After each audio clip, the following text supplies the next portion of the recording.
Hello, everybody. Dr. Jay here. I'm a doctor of physical therapy, also specialize in sports orthopedics and helping people with chronic pain.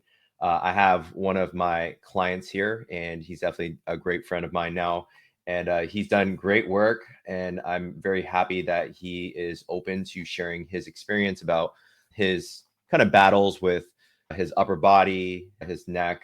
And I myself have had my own struggles with like years of chronic neck and back issues after a couple car accidents. So this is something that is definitely significant and sentimental to me, is to help more people, to share my tools and my strategies and my experience with other people so that they can follow suit. His name's Larry, is from Southern California. So he is just my neighbor down south. And Larry, welcome in, man. How are you? Good. It's good to be here, Jason. Good to be talking with you this morning. How are you doing? Awesome. All right. I appreciate you being here. And if you don't mind, I know that we met through just online. We met through Facebook. Algorithms brought us together, if you will. I'm not exactly sure what the story was there. But yeah, just tell me, Larry, just tell the crowd a little bit about yourself, what you do for a living, and what sort of things do you enjoy doing? Sure. My name's Larry Maddox, and I work as an editor on film and TV shows, which means I spend an awful lot of time at desks, staring at monitors, and pretty intensely. It's not a shocker for me to put in a 12-hour day where I'm really sitting there for a full 12 hours working away. Mhm. Got it. Yeah. And so I know you're a father as well. Yeah. Yes, I'm two lovely daughters, and my wife is a high school teacher. My wife is in great shape. She runs and exercises all the time, so she's a real inspiration to me.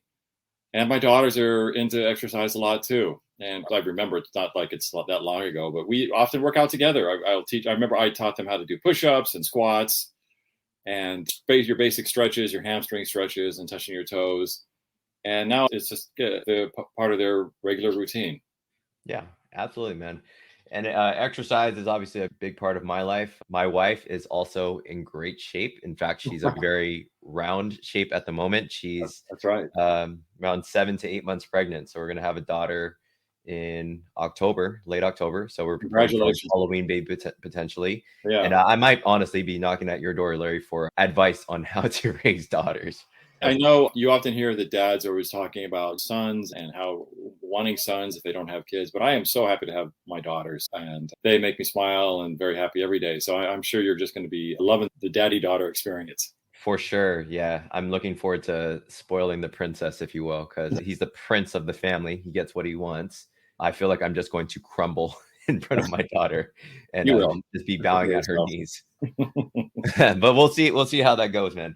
Larry, I just want to touch base with you and sharing a little bit about what sort of things that have been going on with you health wise prior to us meeting. So I gave some backdrop in terms of neck pain and how we had that similar type of struggles. But do you don't mind sharing with the group in terms of how was your experience with neck pain beforehand, and what sort of things were you struggling with?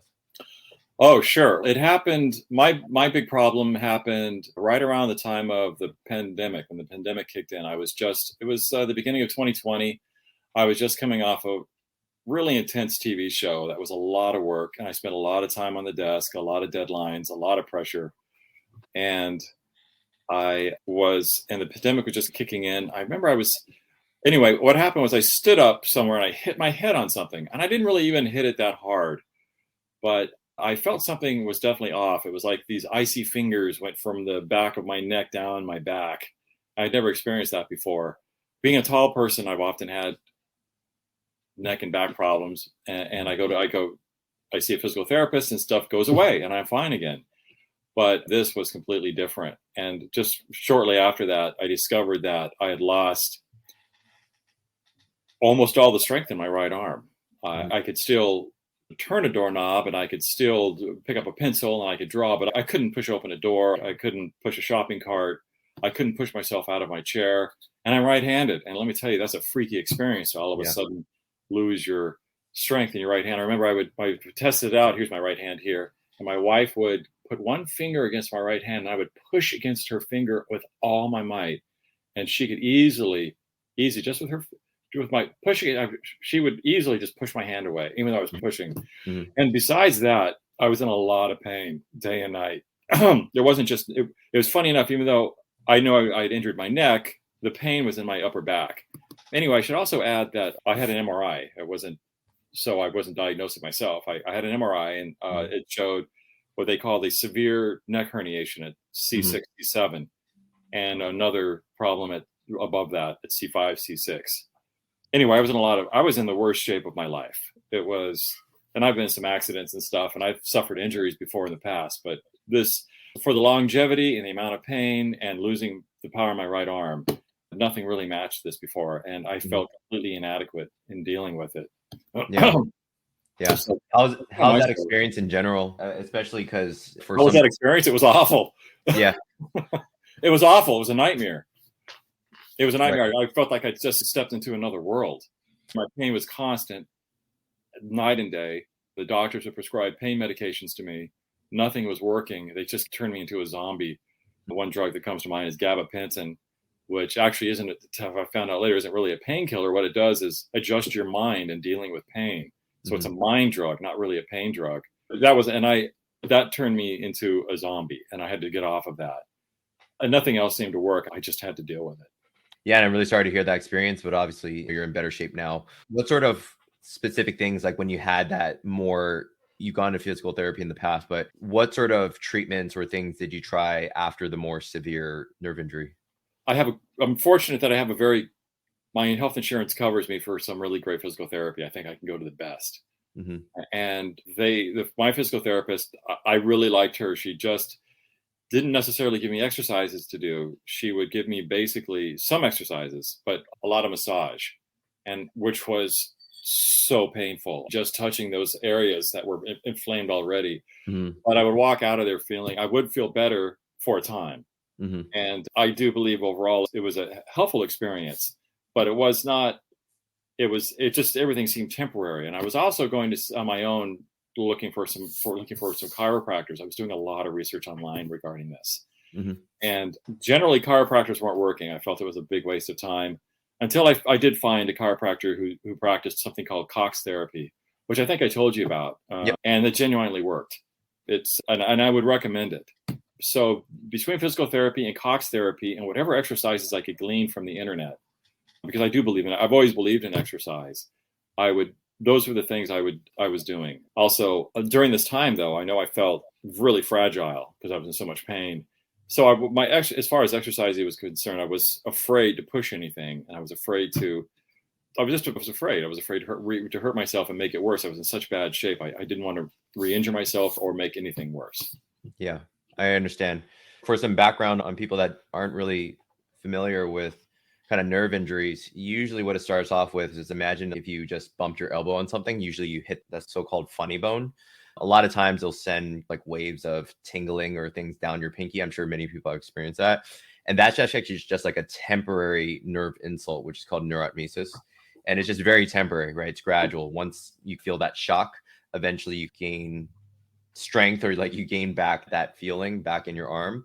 But what you essentially went through is more of like a more chronic nerve injury, where after the injury there's a little bit of atrophy, so like the muscles become smaller and less resilient, and that's what we call like neuronal degeneration, which does, unfortunately, it comes with numbness. And then if there's more of a nerve insult, then the numbness does eventually come with atrophy as well, with like atrophy or weakness.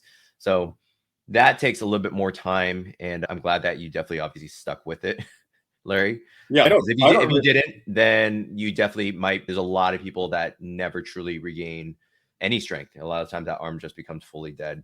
I don't remember the numbness. I don't know what numbness you're talking about. I wasn't numb at all. I was in agony, and I would lay in bed at night, and the pain wasn't even in one area. It would travel. I would lay there and I have to adjust a pillow or adjust my back, and it would be on the left side and be on the right side. It would be in the middle. And it was often two places at once. And sometimes it felt like somebody was digging a knife pick into my back. Yep. And other times it felt like somebody was pounding my back.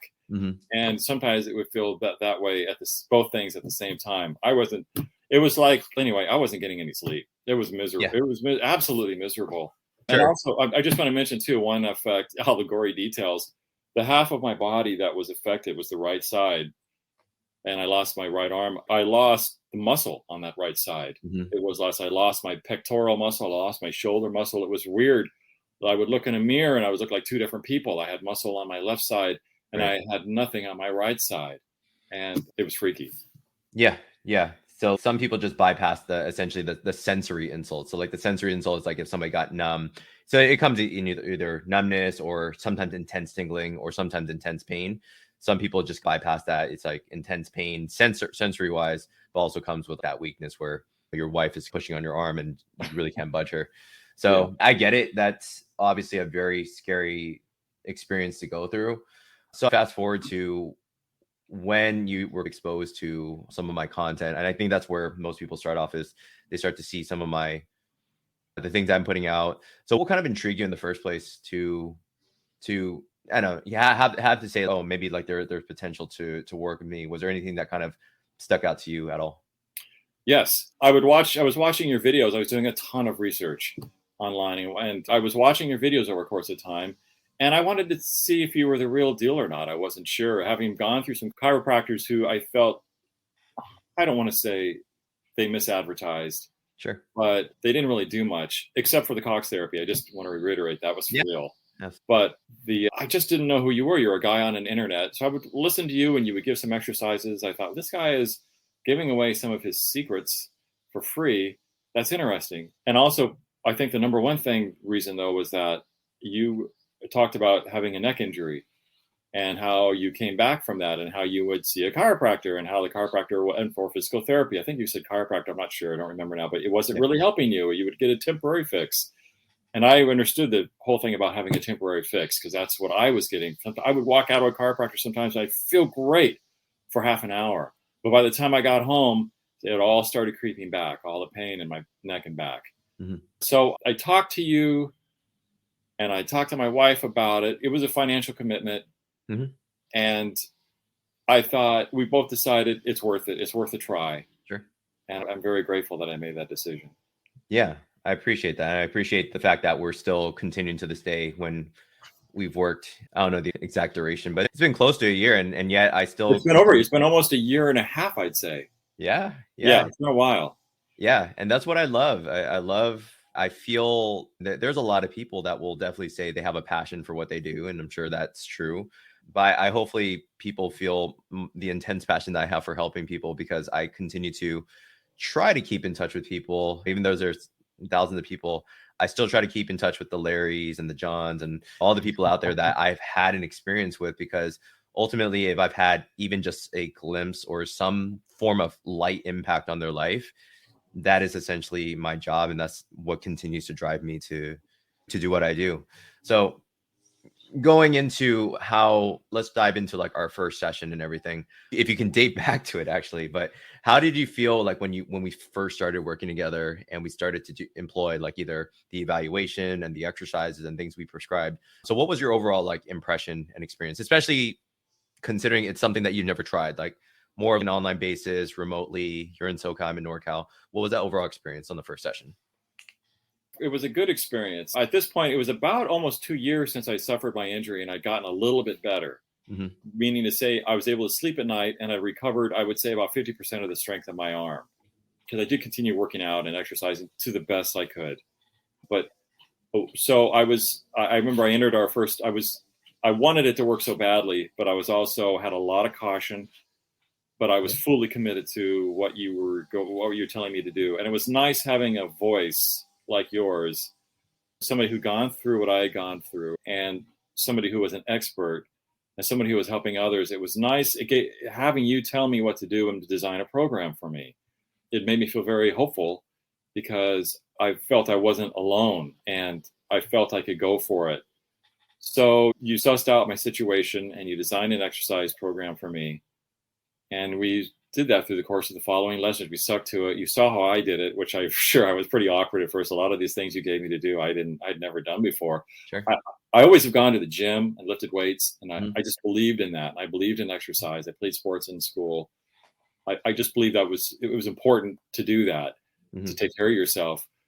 When I got really busy with jobs, sometimes I let that slide though. And that was part of my problem. I think I let that slide. But so anyway, I felt confident and hopeful after that first session. Yeah. The belief aspects are really critical. So definitely with Larry, I feel like you had a step forward already in the right direction. Like your foot was already over the line where you already had a belief or a sense of self-efficacy. And self-efficacy is just saying that if you have a true belief either in yourself or in another practitioner that their philosophy or your own strategies, they work, that already puts you ahead of the curve. And that creates autonomy. And autonomy is just your independence with, okay, once I solve this, if Jay is providing this, I'm going to be head forward with this. I'm going to be all in. And sometimes when you see people that are not all in and they have maybe like skepticism or they have a 50% belief that's going to work, but then they're like, they're on the fence with things, you're likely to create less of the massive actions that you took. And therefore less action yields less results. So then you're going to either continue to go with like your half-ass type of efforts, or you're going to potentially give up, which definitely, Larry, I appreciate the fact that once we integrated things, I saw you logging your workouts. I saw you doing the work. You implemented the strength and mobility, and that's all I can ask for. Do you remember any specific things in terms of just to enlighten people, anything in regards to like when we talked about the nerve injury and how we were able to employ strength training mobility? Was there any specific exercises or philosophies or strategies that you're like, okay, I'm going to take that to heart, I'm going to use that, it worked, and it's something that you're continuing to use till today?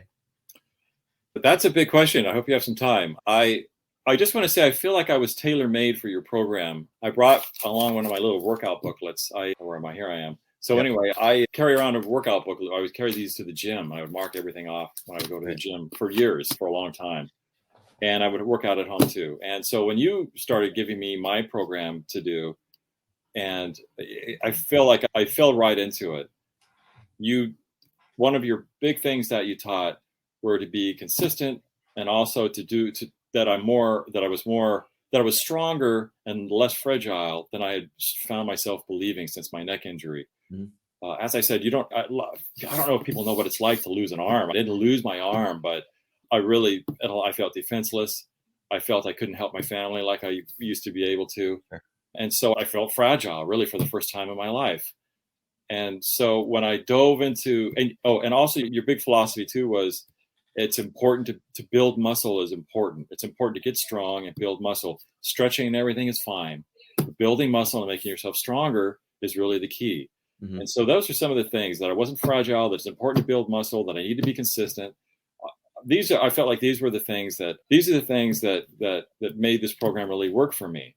Mm-hmm. And so you would give me these exercises, you'd watch me do them, you correct me as we did like on a Zoom meeting, you correct me, and then you would add to it. And I got to ask a bunch of questions, and I always had a bunch of questions about, you did do this, can I do that?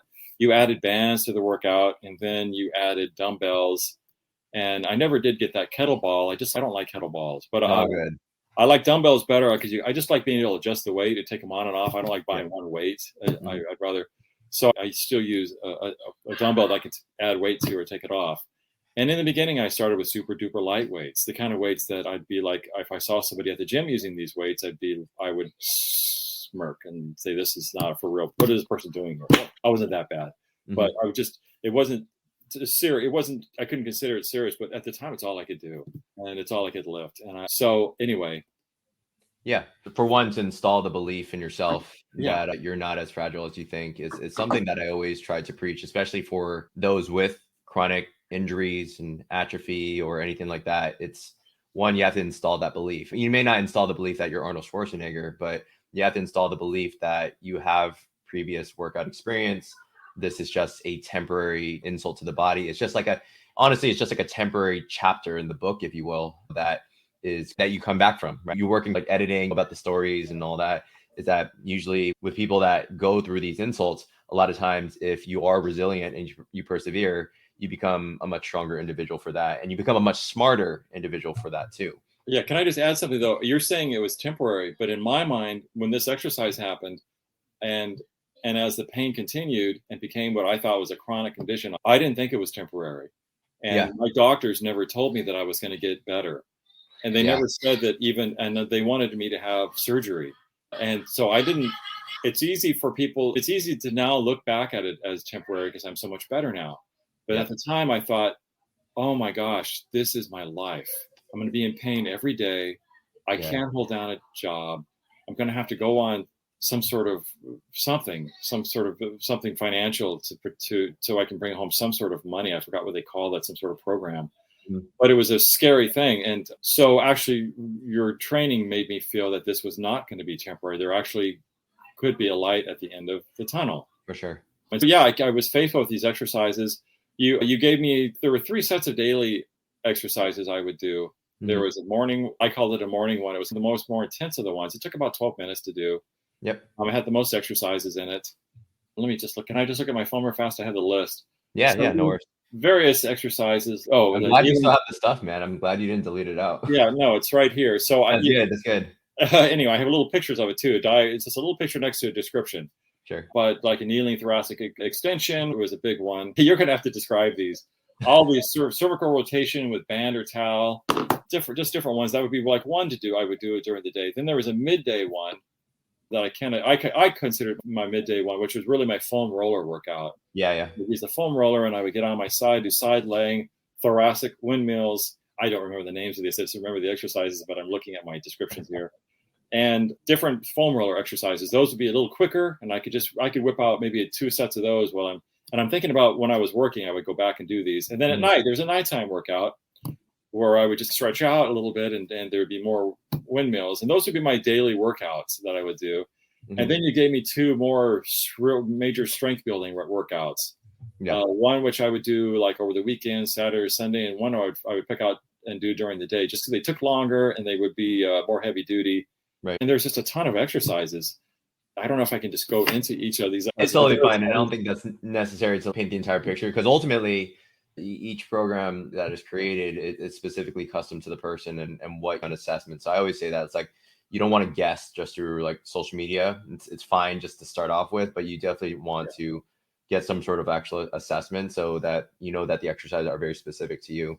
And I'm glad you made that a part of your ritual. I've always preached lifestyle, and that like exercise really shouldn't be an option. It should be a privilege. So optional is for people that are going to get temporary gains. They're going to do the exercises and then fall off, and then the pain's going to come back. But hopefully I breeded something different into you and other people, which is exercise becomes a part of your life. It's already been a part of your life, which is great. And then when I meant temporary, I want to convince my clients that it is indeed temporary. It's just a temporary insult to the body. It's a kind of a low point of the hero's journey. And because there are a lot of people that if they install the belief that pain or weakness will always be a part of them, they're going to, obviously their mindset and everything and all their actions are going to start to reproduce and perpetuate a sense of fragility for the rest of your life. And that's what happens. And that's what so many people in the world go through, is they listen to a doctor or an authority figure that says, you're going to live with this, Larry, for the rest of your life. And immediately, because it's an authority figure, you are definitely going to believe it, or you're going to try to be more resilient and find other options that somebody or something that will teach you otherwise. But yeah, so with regards to that, Larry, what do you feel, if anything, was like either your biggest mental or even physical win or takeaway from our time and our experience working together? I felt I could take control of my situation and not leave it up to having to go in to physical therapy and leave it up to somebody else. Mm-hmm. I felt that I could make myself stronger and that I wasn't that fragile, and I could do these exercises routinely, mm-hmm. and it made me better. I also felt that if I felt the pain starting to reestablish itself, which does happen, it's still to this day, there were things that I could do to make it go away, especially because initially when this happened, I went without sleep for so long. Mm-hmm. When pain would start to settle in at nighttime, I would think to myself, and I still occasionally do, does this mean I'm not going to get a good night's rest tonight? But there's exercises you've given me to do, which put the pain at bay or make it go away. So those are probably the 2 biggest things I think I've taken away from my time with you. I like that phrase. I might steal it from you. Put it at bay or make it go away, which is great. Either reduce it or completely eliminate it. And it's great to even just catch up with you. I get very emotional about like when I do speak with my clients, and whether it is a transformation that they've gotten with me or whether they figured out a way on their own, is that my whole point in my job as a physical therapist, but even more as a coach, I consider myself more as a coach. is to coach people, to empower them that they are not fragile, that they can do this on their own. And everything, legitimately almost everything outside of maybe Achilles rupture or something like these bigger injuries that may require actual surgical interventions, that most things physically in the body can be healed just by learning, just through knowledge, just through exercise. And as long as you stay consistent and resilient with it, which is till this day, a year and a half later, you still got these screenshots, you still got these exercises. And I'm very appreciative that with what you do, you're not a person that has given up on these exercises and said, okay, now that I'm better, now I can just put this on the back burner. So what has been, overall, Larry, I have not seen you in a while. So what have you been doing nowadays? I'm just very curious on what activities are you doing? What sort of exercise are you doing? How are you still continuing to stay in a more of a pain-free state? I am continuing to stay in a pain-free state, but it takes work because sometimes I still feel stuff in my neck and especially in my upper back. The things I still do, I don't do your the 3 times a day workouts anymore. I hate to say that, but I still do your big time workouts. I've been sticking with the more strength exercising workouts. Yeah. So I still do the one over the weekend. I still do the other one once a week. And I do some of my own personal workouts and I try to do some sort of exercise every single day.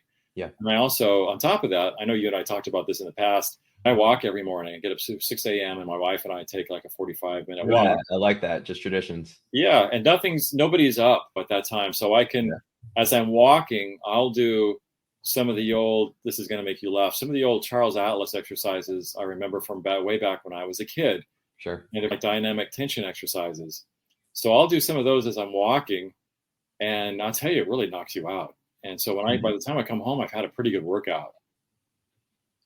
And I'm still editing, still very busy doing what I've always done, edit TV shows and movies. And I ride a lot. And of course, having a great time with my family. Yeah, it's good. Just enjoying life. The great part about when people are like in the trenches with me and they're working on this and they're getting coaching and you're like the pain and everything is higher is you got to buckle down and you got to do the work, right? 3 times a day. Sometimes exercise needs to be more frequent in order to deliver the results that you want. Yes. Once you're at a point where you're someone like yourself, a year and a half out, is you still take some of the tools. Hopefully you still stay consistent with even the strength workouts. And that's a great point that you hit on, Larry, which is mobility, still stretching, occasional mobility stuff. That still should be like integrated as somebody's part of their life. But you can see that with regards to you staying in a pain-free state, what truly keeps you in a pain-free state is indeed the strength training, right? If you strengthen the neck, you strengthen the shoulders, you continue to keep your body strong. I find still that strength for me still leads the pack in terms of long-term sustainable pain freedom versus mobility. You can incorporate little neck stretches here and there. It's just that it's not going to be as effective as somebody that is strength training consistently, which again, Larry, I do appreciate that you come to that point because I would love to hear from you 2 years later that you're still doing your strength training, you're still doing your thing. Yeah. Because that's the thing that I think is really keeping you healthy and keeping your body going. Yeah, I don't ever plan on stopping the strength training ever. Good. Really appreciate the lifestyle change. With that being said, let's say, Larry, hypothetically, if somebody was walking down the street, you see them rubbing their neck a lot, you see them like, they look like they're in similar situations as you. I'd love to hear, you won't be a physical therapist, but if you see somebody and you're wanting to help them and they have a kind of mindset, I feel like I'm always going to live with neck pain the rest of my life. I feel like I'm always going to be in this low level state, feel fragile. They think back to when you were where you were maybe 2 to 4 years ago. What would you advise that person? Wow. Having gone through this, it has really given me much more of a heart for people who are in pain. Now that I've experienced, I know what a drag it is and what it does to your life. But knowing a lot of my fellow editors and a lot of them do have back issues. I have recommended various exercises here and there to all of my friends. And I've also recommended you. I don't know. I think one person, I know that I've recommended you, and online too. I used to belong to some of these neck pain forums. Sure. And I'll always be like, hey, all these people will give advice, and I will give you will be my advice. I'll say, hey, I think you should contact Dr. J. He helped me a lot. Here's his number. At least talk to him. It Yeah. really, I herniated a disc in my neck. My doctors called it a severe herniation. I think you guys should check them out. But I will talk to people, and I will recommend I recommend some little temporary exercises, and I recommend they get serious about it and contact somebody like you or somebody like you to help fix their problem. Yeah. I say somebody like you, but I don't know. Actually, I've never worked with anybody else but you. So I don't know who that would be except you. Yeah, I'm very thankful and blessed to obviously meet people like yourself who I care less about people referring me. And ultimately, if people do want to work with me, that's fine. I really just want to have greater impact on the world. That's why I put out so much free content, and I get to have the ability to work with people one to one, which is definitely more direct, more personalized, more coaching, especially if Larry, you go through these ups and downs. You're like, I remember there's times where you're like, my bench press isn't feeling good. This feels like it's like aggravating me. Is that we were able to talk it out together. We're able to demonstrate together. We're able to modify on the fly and make sure that workout continues to work for you, and that you do have confidence in the long term that, hey, this is a good exercise. It's just that sometimes we have to modify, change things around. That's where ultimately the customization comes into play too, which I feel like if people are given more cookie cutter things for their neck pain and low back pain, it is very likely that most people, they're not going to see the result that they want. But in any case, Larry, I don't want to take up too much of your time today. And I do want you to get back to, it's Friday, so I'm not sure you got work and maybe you got to go walk or take care of your daughters. But in any case, I do appreciate definitely everything that you said today. Hopefully this hopefully inspires or impacts somebody's life, or somebody that may be dealing with similar disc issues or similar neck issues. Just understand that me and Larry have both gone through it. And it's definitely possible that you are a person that may be a good fit to do some strength training and do some things that to empower yourself to be better and to not live with pain as a limiting factor for the rest of your life. Larry, is there anything else? If there is anything else, we covered a lot of ground. Is there anything else that you want to share with the group or anything at all? No, I feel like I've said too much already. I really appreciate the opportunity, though, and everything I'm saying. It's been a year and a half, and I still remember and appreciate all you've done for me. Thank you, Dr. Jay. Yeah, no problem, Larry. All right, everyone. We'll see you later. And thank you, Larry, again for your time.